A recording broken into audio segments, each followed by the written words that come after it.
Welcome to the broadcast of World News on SUMTV. World News on SUMTV comes up every day at 3 p.m. My name is Abraham Manajoda. Now, the news in full. Rescuers try to free men trapped in South African gold mines with scores reported dead. The South African government has launched a rescue operation at an abandoned gold mine in the country's northwest province, where at least 109 men have died.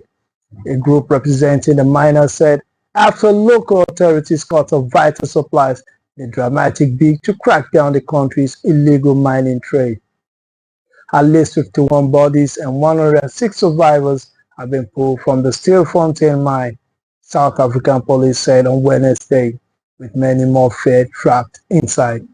While estimates varied on how many men were in the mine, Meshach Mbagula, head of the mining affected communities United in Action, has earlier estimated that 500 people were trapped on the ground.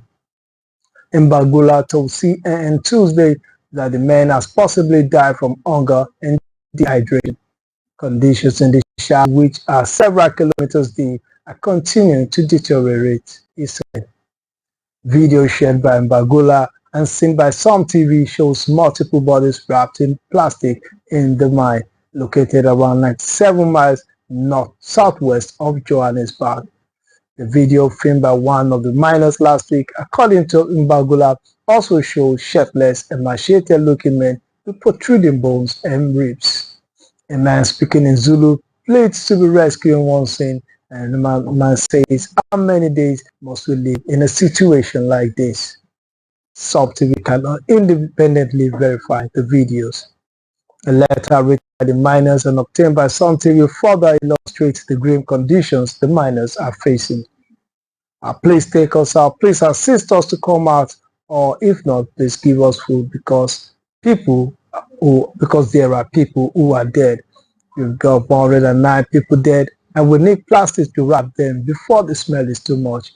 We can't stand the smell, the miners said in the letter. Community-led groups such as MACAU say they have led the effort to help the tribe miners for months, he said, as police cut off food and vital supplies to the men in November in an attempt to force them out and close the mine.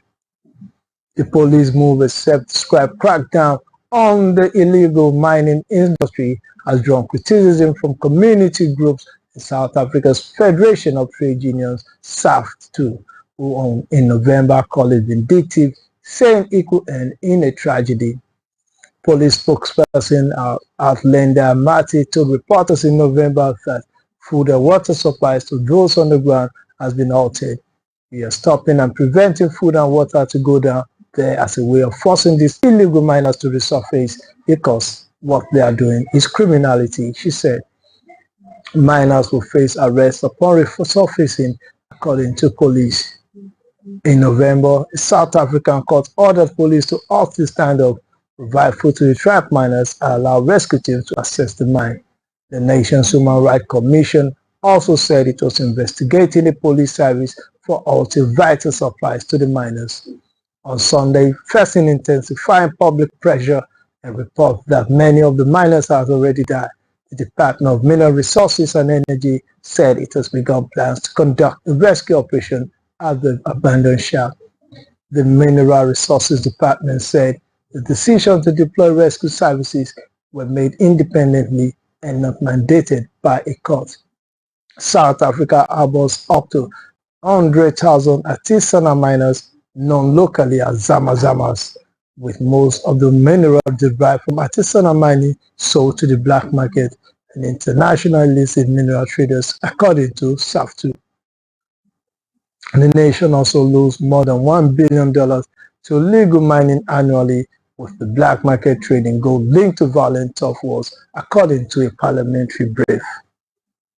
Sudanese army enters strategic city held by RSF rebel group for over a year. Sudan's army said on Saturday it has entered the central city of Wad Madani and was pushing out its paramilitary rivals, the Rapid Support Forces, a step which, if completed successfully, will be its biggest gain in nearly 2 years of war. The army posted a video appearing to show troops inside the city, which is the capital of El Gezira state, an agricultural and trading hub that has been held by the RSF since December 2023. The capture of the state as a whole could mark a turning point in the war that began in April 2023 over disputes on the integration of the two forces, which has created one of the world's largest humanitarian crises, with the displacement of more than 12 million people and half the population facing hunger. The leadership of the armed forces congratulates our people on the entry of our forces into Wad Madani this morning. They are now working to clean up the remaining rebel pockets inside the city, an army statement said. The state, located in the center of the country and south of the capital Khartoum, has seen some of the RSF bloodiest attacks on civilians, as well as the burning of fields, looting of hospitals and markets, and flooding of irrigation ditches. Despite a long history as an agricultural trade hub, Madani has been marked by experts as an area at risk of famine due to the blockages imposed as part of the conflict. The army has stepped up its campaign to retake El Gezira in recent months after retaking Sennar State in the south, including by increasing airstrikes that have often hit civilians. The RSF top commander in the state defected to the army in October, and his troops took part in Saturday's operation, though the RSF responded at the time with a series of attacks. They also on Saturday continued its operation from the city of Bahri, part of the greater capital, where it has also made advances in recent months.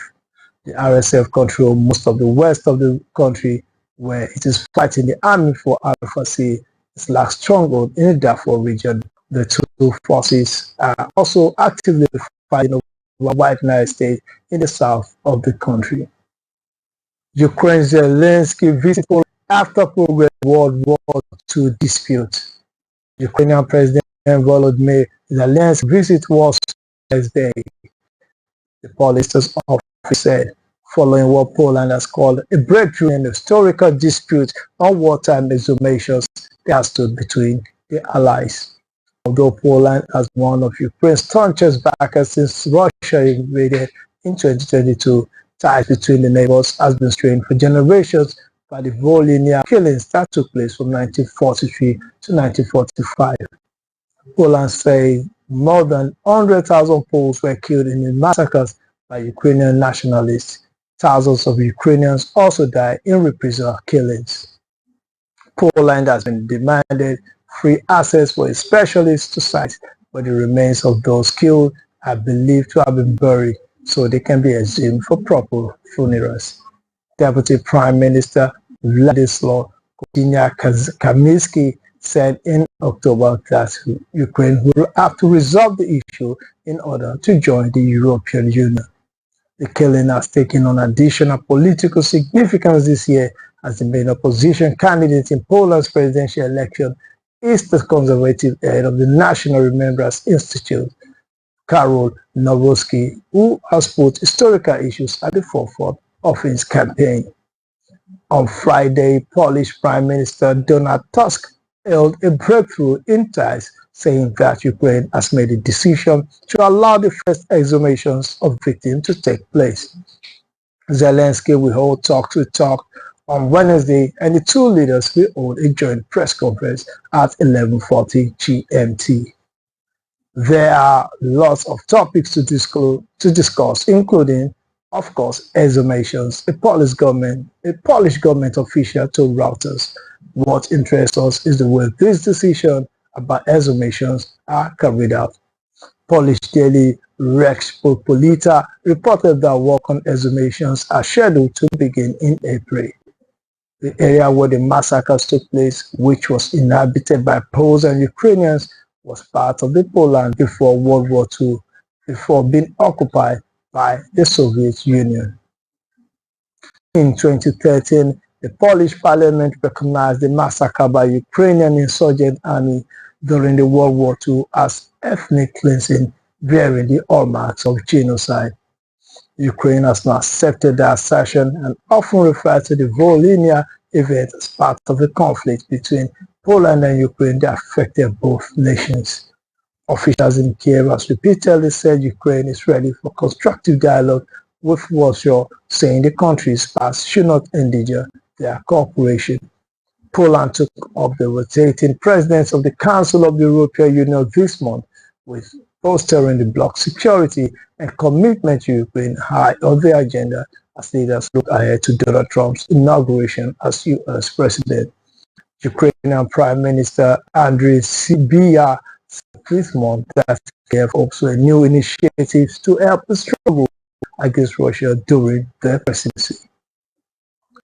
South Korean investigators question arrested President Yoon in insurrection probe. Impeached South Korean President Yoon Suk-yeol was arrested and questioned by authorities in relation to a criminal insurrection investigation on Wednesday, saying he was only cooperating with what he called an illegal probe to avoid violence. His arrest, the first ever for an incumbent South Korean president, is the latest head-spinning development for one of Asia's most vibrant democracies, even though the country has a history of prosecuting and imprisoning former leaders. Since lawmakers voted to stand in them after the short-lived declaration of martial law on December 3, Yoon has been holed up at his hillside residence, guided by the small army of presidential security that blocked a previous arrest attempt. He agreed to come in for questioning after more than 3,000 police officers determined to arrest him marched on his residence in the early hours of Wednesday. I decided to respond to CIO's investigation despite it being an illegal investigation to prevent unsavory bloodshed, Yoon said in a statement referring to the Corruption Investigation Office for high-ranking officials that said in the criminal probe. A prosecutor accompanied Yoon in his car from his home in the upscale area known as Seoul's Beverly Hills to the austere CIO offices, where he slipped in through a back entrance, avoiding media. Authorities now have 48 hours to question Yoon, after which they must seek a warrant to detain him for up to 20 days or release him.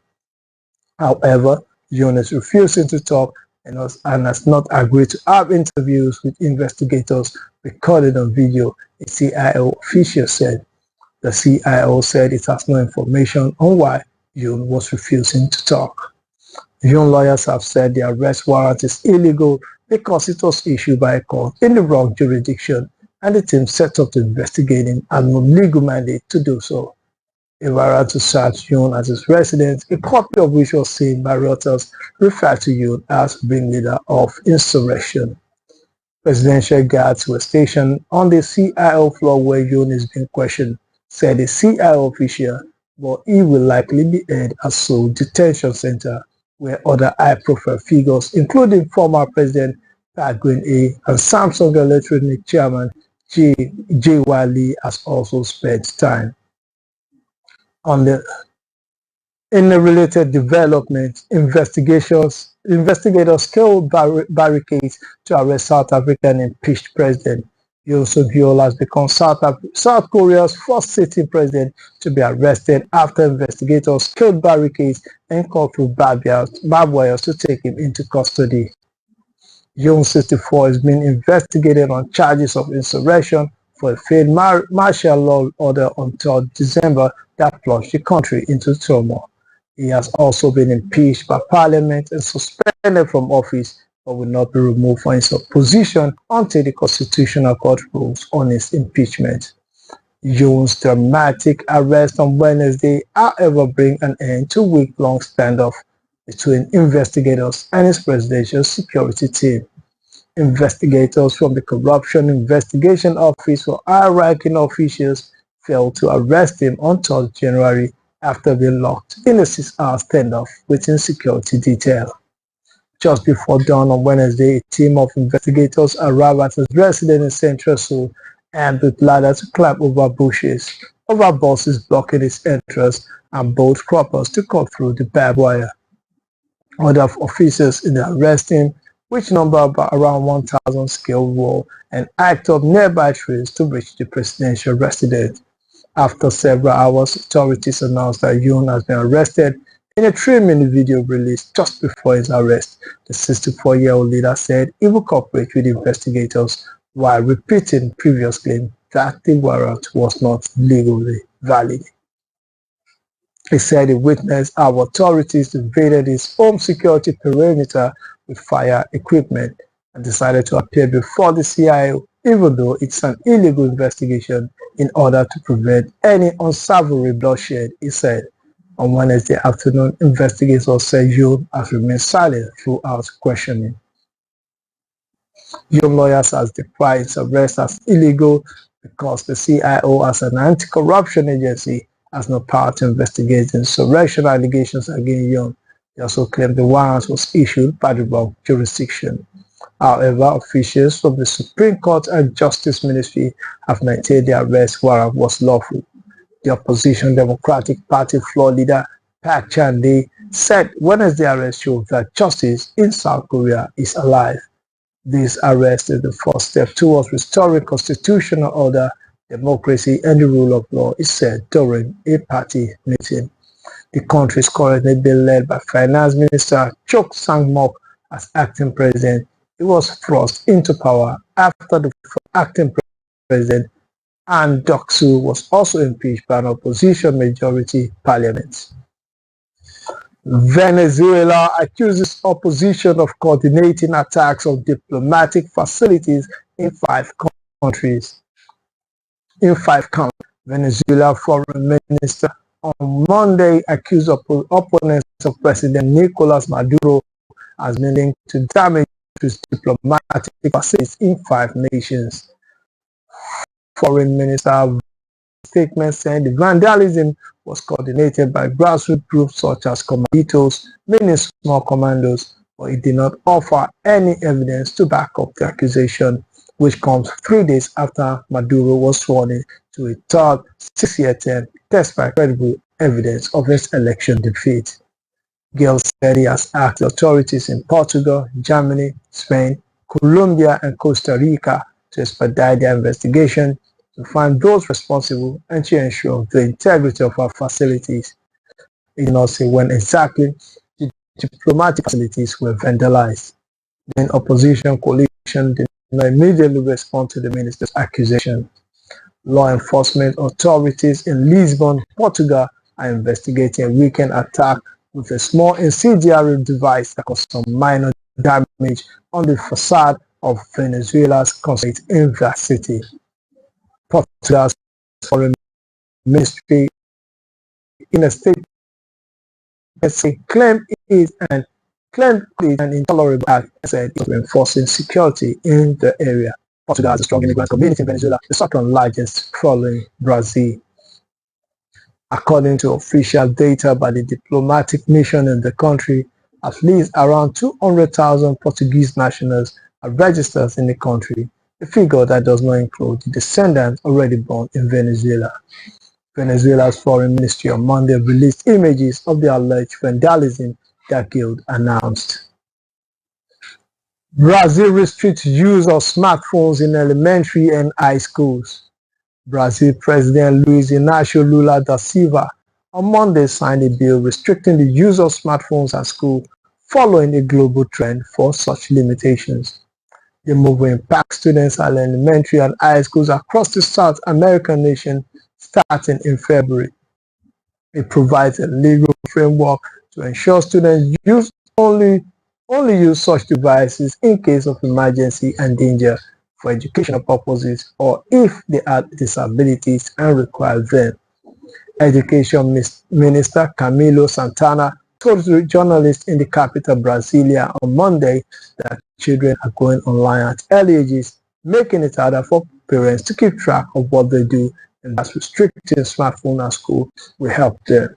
We want these devices and many other countries to only be used in class for pedagogical purposes and with the teacher's guidance, Santana said.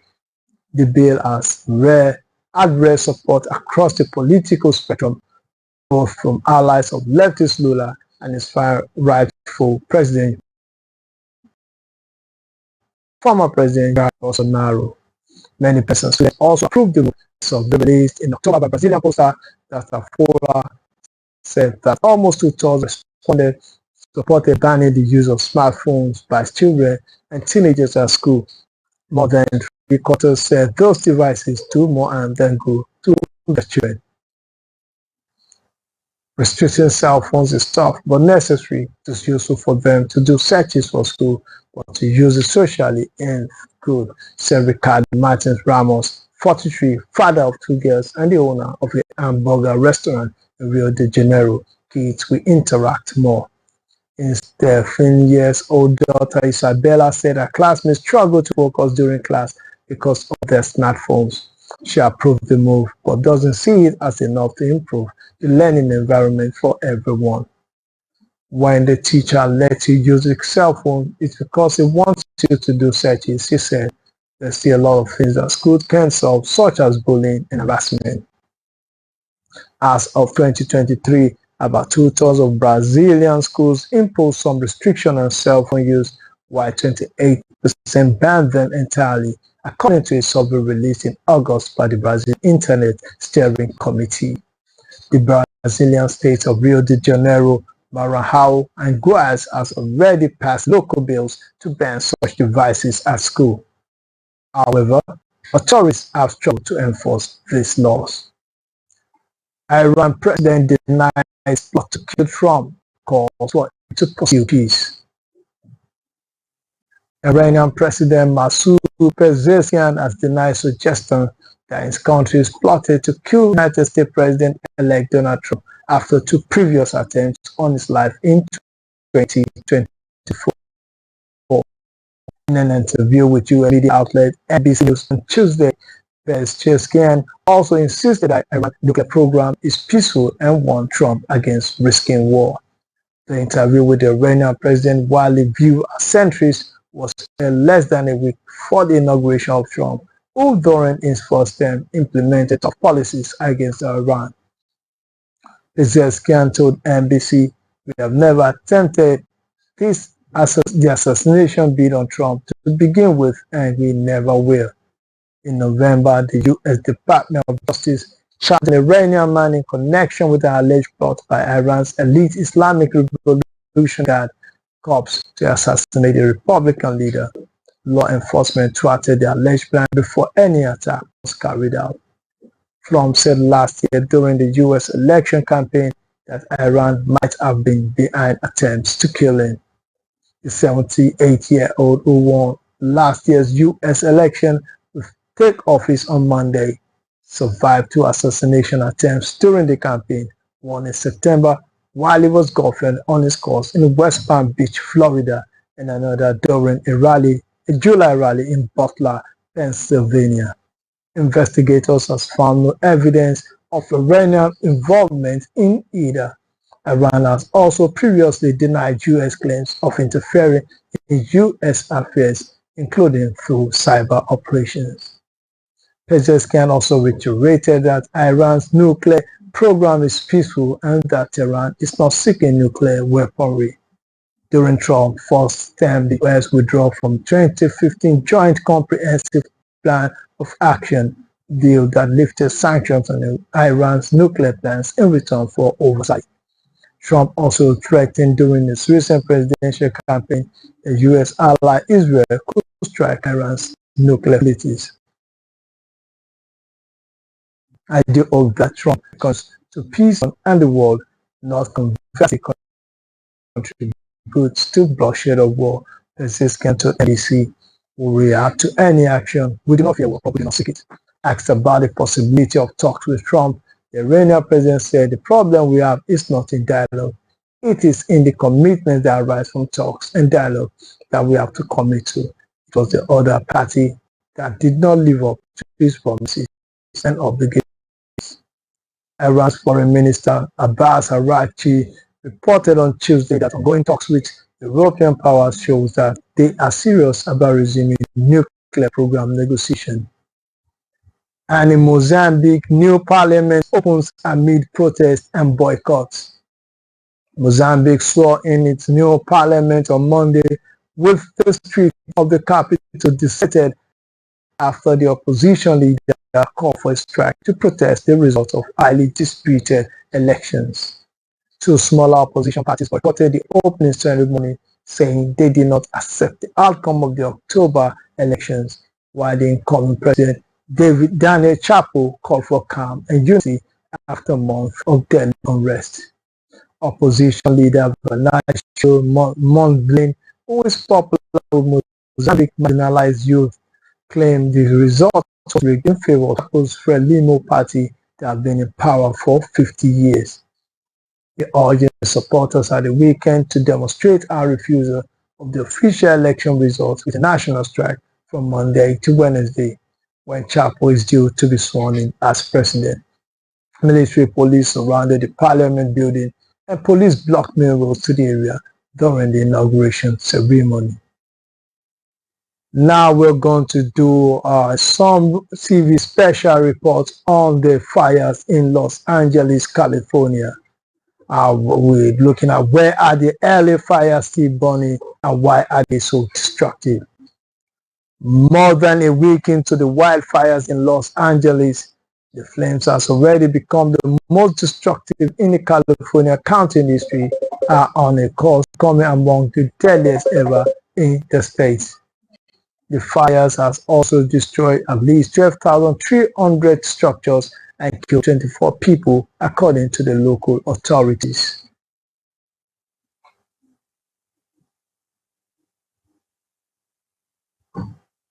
Sorry for that. And now let us look at where are the LA fires still burning. As of Tuesday morning, 3 of the 6 main fires in Los Angeles County are still raging. They include Palisades Fire, it's a 9,596 hectares burned, 14% contained. 18 Fire, we have 5,713 acres burned and 33% contained. The Ost Fire, we have 220 burned and 97% contained. The Kenneth, Lydia, and Sunset fires have now been 100% contained. Now we look at how big are the Los Angeles fires. The LA fires have so far 16,425 hectares, which is about 40,588 acres. That's about the size of Washington, D.C., about half the size of Philadelphia, and 8 the size of Los Angeles, or about 30,000 football fields. California typically experiences thousands of wildfires each year. These fires ranges from small brush fires to large destructive fires that burn tens of thousands of hectares. In 2020, California records largest wildfire in history.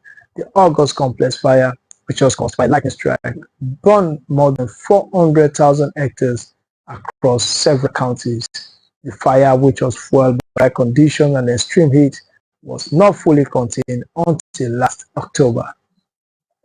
The following year, the Dixie Fire burned at least 380,000 hectares, destroying 1,300 structures, including much of the town of Greenville in Plumas County.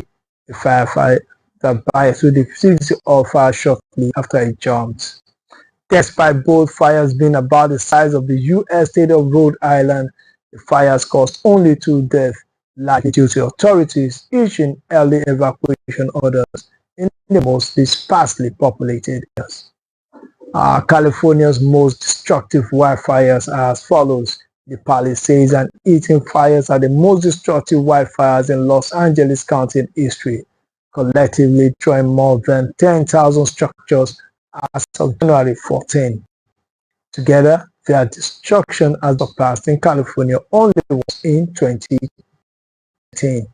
These fires in California densely populated Los Angeles County, unlike many much larger fires in less populated areas. According to California's Department of Forest and Fire Protection, the Palisades Fire, which swept through the affluent Pacific Palisades neighborhood nestled between the Santa Monica Mountains and the Pacific Ocean, destroyed at least 5,300 homes and forced more than 100,000 residents to evacuate. About 40 kilometers to the east, the Eaton fire also engulfed large parts of the Altadena area, destroying more than 5,000 structures. AccuWeather has estimated the fires could have a total damage and economic loss of between $135 billion and $150 billion. California's deadliest wildfire. In 2018, 85 people died in California's deadly and most destructive fire. The campfire, which ignited near the town of Paradise in Booth County, was caused by faulty electrical transmission lines. The blaze, which engulfed an area of 62,000 hectares, which is approximately 153,000 acres, destroyed nearly the entire town and burned down 18,000 structures. The fire started in the early hours of the morning while many residents were still asleep, leaving them with little time to react and evacuate as the flames rapidly engulfed the town. The second deadliest wildfire in California history is Park, which occurred on October 3, 1933 in Los Angeles. The fire left 29 people dead, most of whom were workers clearing bush in the park when it broke out. According to Los Angeles County Coroner's Office, 16 of the 24 deaths recorded so far in the current fires occurred in the Eaton fire in the Fruit Hills east of Los Angeles, while the remaining 8 were attributed to the Palisade fire on the western side. That's all on World News on SUMTV. Stay tuned for other interesting programs on SUMTV. I remain Abraham Joda. Good day.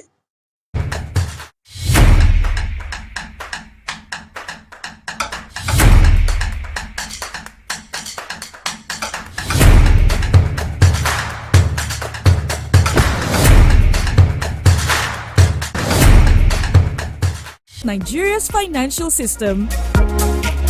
Announcer, FSRCC. The Financial Services Regulation Coordinating Committee, FSRCC, in collaboration with the National Broadcasting Commission, NBC, wishes to draw the attention of